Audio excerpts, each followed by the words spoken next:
धरणांचा जिल्हा ओळखल्या जाणाऱ्या पालघरच्या ग्रामीण भागातल्या धरणांमधून औद्योगिक क्षेत्रांना, शहर आणि बड्या महापालिकांना पाणीपुरवठा होत असला तरी धरणांच्या आजूबाजूला असलेल्या गावपाड्यांना सध्या भीषण पाणी टंचाईचा सामना करावा लागतोय। जव्हार, मोखाडा, विक्रमगड येथील अनेक गावपाडे सध्या पाण्यासाठी वणवण करतायत। महिला आपल्या मुलाबाळांना घेऊन पाणी मिळण्यासाठी पायपीट करत आहेत।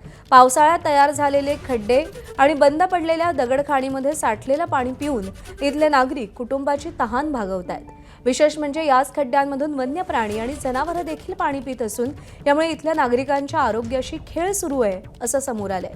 या परिस्थितीचा आढावा घेत तिथल्या स्थानिकांशी बातचीत केली आमचे प्रतिनिधी संतोष पाटील यांनी।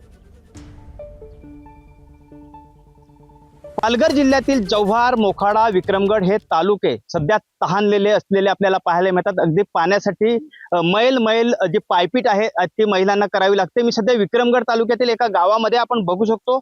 हे जे पाणी आहे ते आपल्याला अगदी दिसतंय, ते पूर्ण गढूळ पाणी आहे आणि असं पाणी आहे, ह्या खड्ड्यातलं पाणी आहे, ह्या महिलांना घरी नेऊन ते प्यावं लागतं। आपण बघाल तर इथे उतरणं सुद्धा कठीण आहे। आपण बघाल तर हे काका जे आहेत, ह्या काकांचा पाय पूर्ण सुजलेला आहे आणि इथूनच ते घसरून पाणी नेताना पडले होते असं त्यांचं म्हणणं आहे। त्यांच्याकडून जाणून घेऊया नेमकी काय अडचण आहे पाण्याची। काका, काय अडचण आहे पाण्याची आपल्याला? आता आमची अडचण काय पाण्याची आहे?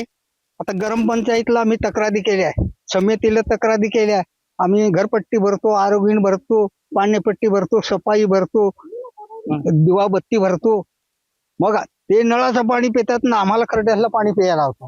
मग ते त्यांच्या मानवाचा जीव आहे, तर आमचा काय बैलाचा जीव नाही का? मग आम्हाला पण नळाचं पाणी पाहिजे ना।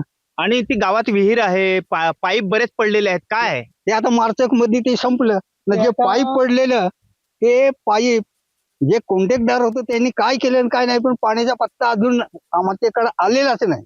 योजना आली ते पाईपलाईन पूर्ण समजा टाकून झाली, पण अजून परत पाण्याचा पत्ताच नाही। नाही टाकी, नाही विहीर, नाही काहीच नाही। मग ते पाणी येणार कुठून?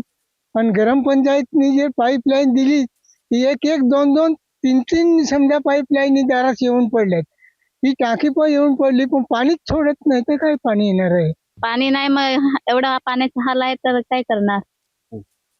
पाईपलाईन तर दिल्यात पण ते पाणीच नाही देत, मग काय सगळं जिकडे तिकडे पाईपलाईन आहेत, विहीर आहे, पण पाण्याची सोयच नाही। ग्रामपंचायतला तक्रार केल्यात पण सांगतात टँकर देऊ, उन्हाळाभर तर उन्हाळाभर टँकर पण नाही। आता टँकर दिलेलंच नाही तुम्हाला? नाही, टँकरच्या साठी तक्रार केली, त्यांनी एक्सेप्ट पण केली, पण दिलाच नाही। मोठ्या प्रमाणात जे पाणी आहे ते गढूळ पाणी आहे, त्या पाण्यावरती त्यांना राहावं लागतं आणि ह्याच्यामुळे आजाराचा सुद्धा सामना करावा लागतो। त्यामुळे शासनाने लवकरात लवकर आम्हाला पाणी द्यावं अशी मागणी आता ह्या महिलांकडून होताना दिसते। संतोष पाटील, एबीपी माझा, पालघर।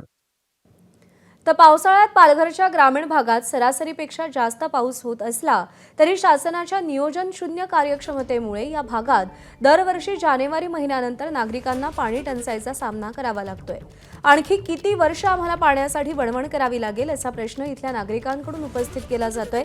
तिथून आढावा घेतलाय संतोष पाटील यांनी। पालघर जिल्ह्यातील ग्रामीण भाग सध्या तहानलेला आहे, सगळीकडेच पाणी टंचाई आहे ते आपल्याला पाहायला मिळत आहे। विहिरी कोरड्या झालेल्या आहेत, जलजीवन मिशन योजना जी आहे जलजीवनची ती पूर्णपणे ढेपाळलेली आहे। त्यामुळे लोकांना खाड्यातलं आणि इतर नाल्यातलं पाणी आहे ते प्यावं लागतं। मी सध्या विक्रमगड तालुक्यातील गावामध्ये आपण पाहू शकतो, ही जी विहीर आहे ही ह्या गावकऱ्यांनी स्वखर्चाने बांधलेली आहे। ही विहीर सुद्धा पूर्णपणे कोरडी झालेली आहे, होळीनंतर ही विहीर कोरड पडते। तर आपण इकडे पाईप बघतोय जलजीवन मिशन योजनेचे, ते पूर्णपणे असेच पडलेले आहेत, योजना पूर्ण झालेली नाही। काय सांगशील, काय अडचण आहे पाण्याची? तर पाण्यामुळे तर आम्हाला खूप प्रॉब्लेम येतात, म्हणजे खूप अडचणी आहेत। जसं की एखादं मुलगी बघायला गेला मुलासाठी, तर ते बोलतात तुमच्याकडे पाणी नाही, आम्ही मुलगी का द्यायच्या वगैरे असं। अजून आमच्याकडे लहान लहान मुलं असतात, आई एकटी असली घरात तर ती स्वयंपाक बनवणार, मुलांना डबा देणार, की शाळेत पाठवणार, घरातलं कामं करणार, की शेतीची कामं करणार। विहीर पण कोरडी आहे, कधीपासून कोरडी? आम्हाला म्हणजे पावसाळ्यात पाणी असतं आणि होळीच्या आधी पण कधी कधी संपतं असं। दरवर्षी यंदा पाऊस थोडा जास्त झाला म्हणून होळीपर्यंत पुरला, त्याच्या आधी पण संपतं असं। पाणी योजनेचे पाईप इकडे सगळे पडलेले आहेत। हा, ते पाणी योजनेचे पाईप सगळे येऊन पडले, आता 3-4 वर्ष येऊन पडले ते पाईप, पण त्याचं काय हे नाही। आणि पाईपलाईन देतात ते हे बघा तुम्ही इथे बघताच आहे, पाईपलाईन टाकी आहे पण आम्हाला काही पाणी पोहोचत नाही। कितींदा कंप्लेंट करणार तरी पण येत नाही, दरवर्षी कंप्लेंट करतो आम्ही। कुठेतरी ही जलजीवन मिशन योजना आहे ती फेल ठरलेली दिसते आणि सरकार दरबारी ही दखलही घेतली जात नाही. त्यामुळे ह्या लोकांनी मागणी केलेली आहे की तातडीने आम्हाला पाणी द्यावं. संतोष पाटील, एबीपी माझा, पालघर.